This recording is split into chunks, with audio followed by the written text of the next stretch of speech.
Alice and the Gift of Unseen Magic. Alice loved the quiet nights when the neighborhood twinkled.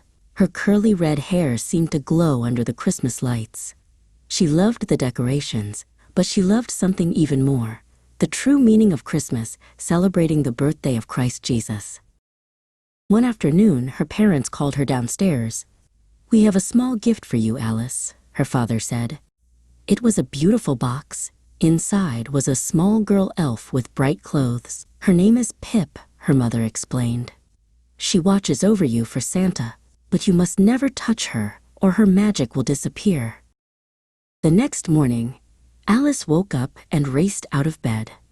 "Where is Pip?" she whispered. She searched high and low until she saw her. Pip was sitting on the fruit bowl in the kitchen, making it look like a tiny, colorful sleigh. Alice giggled, but kept her hands tucked safely behind her back. Every night, Alice tried to fall asleep, but her mind spun. How does Pip move? Does she fly? Does she jump? The temptation to peek was huge. But Alice remembered her promise to always tell the truth and follow the rules. Instead of watching, she folded her hands and prayed for God to bless Pip on her mission. Day after day, Pip found a new, silly spot. One morning, she was hanging by one hand from the cord of the living room chandelier. Alice gasped. She looked so small, so high up. What if she falls? Alice's fingers twitched with the urge to help her, just a little. Weeks passed, and it was the night before Christmas Eve. Alice woke to a soft, scraping sound coming from the living room. She slowly opened her eyes. The moonlight streamed in, and Alice saw it, a flicker of movement by the mantelpiece. It was Pip, ever so slowly stretching out one tiny arm. Alice couldn't breathe. Pip was real, and she was moving. Pip seemed to sense Alice's stare.